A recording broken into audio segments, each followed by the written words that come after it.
UP और उत्तराखंड की खबरों के लिए एबीपी गंगा को सब्सक्राइब करें और बेल आइकन दबाएं। और सीधा आपको गोरखपुर लिए चलते हैं, जहां मुख्यमंत्री संबोधित कर रहे हैं। ड्रग कंट्रोलर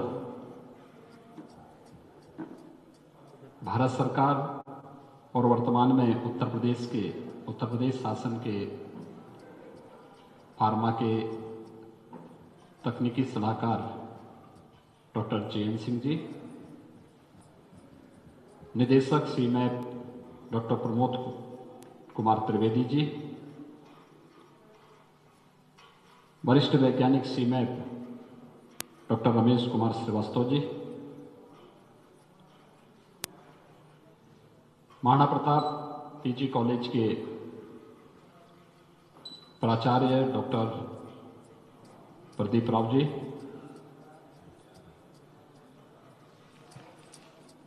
प्रभारी एवं वरिष्ठ वैज्ञानिक महायोगी गोरखनाथ कृषि विज्ञान केंद्र डॉक्टर VP सिंह जी, आज के इस कार्यक्रम में उपस्थित सभी प्रबुद्धजन, किसान भाइयों बहनों,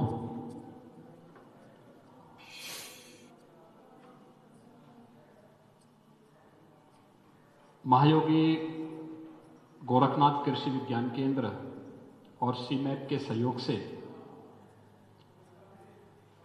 वेस्ट को वेल्थ में बदलने की प्रधानमंत्री मोदी जी की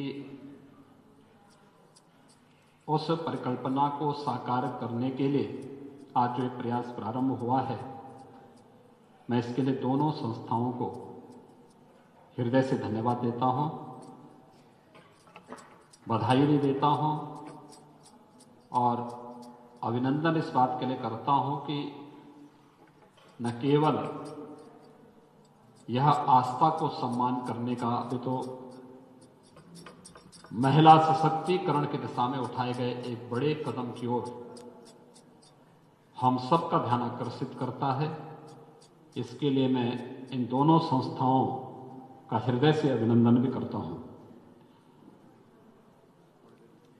हम सब इस बात को जानते हैं कि भारतीय मनीषा एक बात को कहती रही है कि अयोग्यो पुरुषो नास्ति, योजकः तत्र दुर्लभ।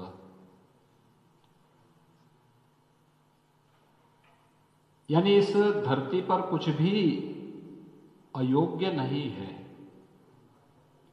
और जब कोई अयोग्य नहीं है तो कुछ भी वेस्ट नहीं हो सकता।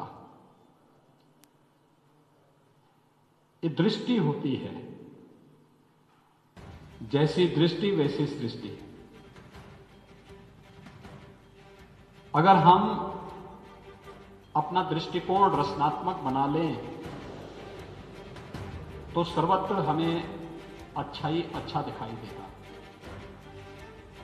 और अगर हमारा दृष्टिकोण नकारात्मक हो जाएगा तो हर जगह हमें कमी ही कमी दिखाई देगी। इसलिए एक रचनात्मक दृष्टिकोण को अपनाते हुए जब हम किसी कार्यक्रम को आगे बढ़ाते हैं तो उसके परिणाम भी उसी प्रकार से अच्छे और सकारात्मक आते हैं। अब तक क्या होता था, मंदिरों में लोग पुष्प चढ़ाते थे, मालाएं लेके जाते थे, 12 घंटे 14 घंटे 20 घंटे या 24 घंटे के बाद उन मालाओं को फिर से फेंक दिया जाता था, नदियों में प्रवाह कर दिया जाता था, कूड़े के ढेर में फेंक दिया जाता था। और इसका परिणाम क्या होता था, आस्था भी आहत होती थी और कचरा भी खड़ा होता था। अब सीमैप और महायोगी गोरखनाथ कृषि विज्ञान केंद्र मिलकर के एक बड़ा कार्यक्रम आगे बढ़ा रहे हैं, और वह कार्यक्रम है कि जितने भी ऐसे पुष्प आएंगे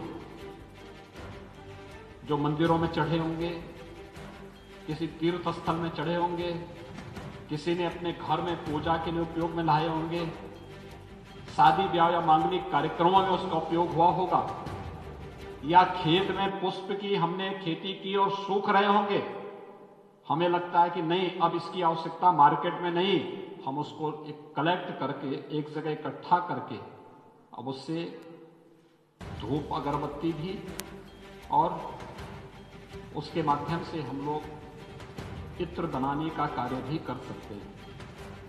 यानी एक तो हर एक चीज जो वेस्ट में जा रही थी उसका उपयोग भी होगा, दूसरा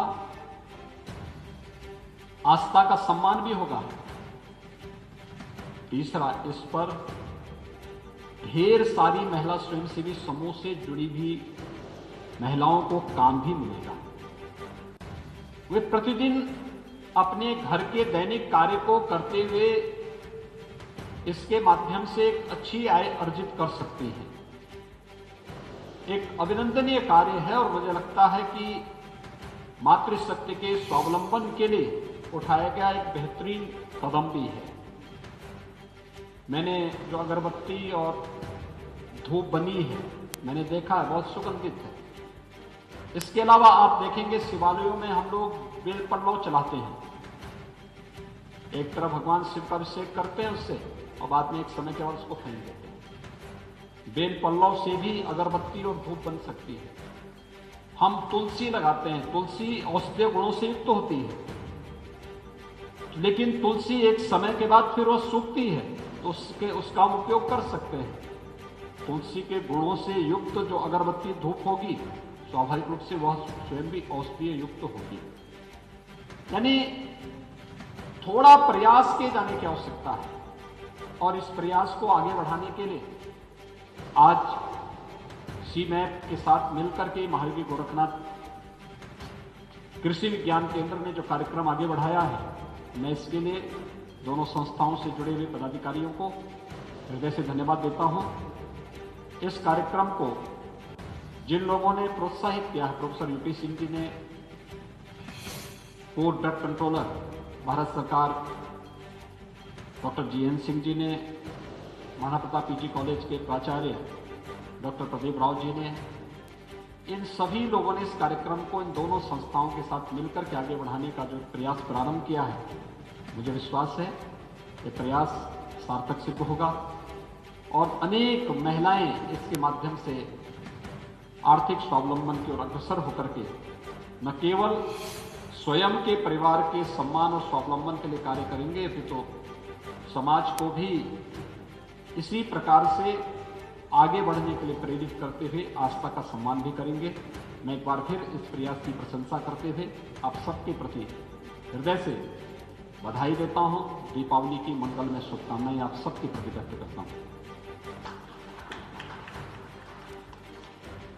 मुख्यमंत्री योगी आदित्यनाथ को आप सुन रहे थे। उन्होंने बताया कि किस तरीके से ये जो अगरबत्ती है कई मायनों में खास है और कितने मकसद इस अगरबत्ती से साधे जा सकते हैं। एक तरफ जहां वोकल फॉर लोकल का जिक्र हुआ तो इसके साथ ही साथ जो स्वयं सहायता समूह हैं उन्हें भी किस तरीके से आत्मनिर्भर बनाया जा रहा है। महिला सशक्तिकरण को लेकर ये एक बड़ा कदम है, ये मुख्यमंत्री योगी आदित्यनाथ ने कहा। बोले जैसी दृष्टि वैसी सृष्टि। निदेशक सीमैप डॉक्टर प्रबोध कुमार त्रिवेदी,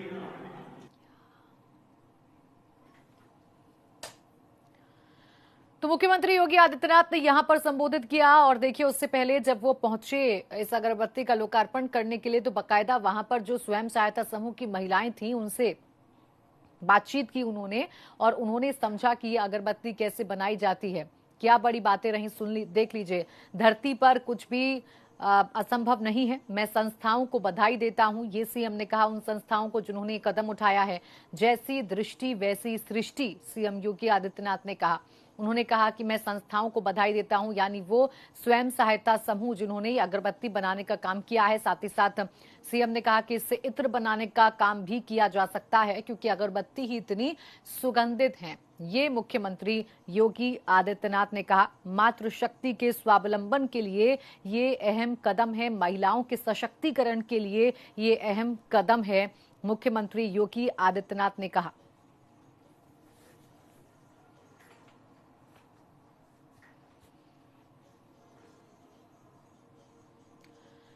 उन्होंने कहा कि इससे देखिए वेस्ट का भी उपयोग होगा।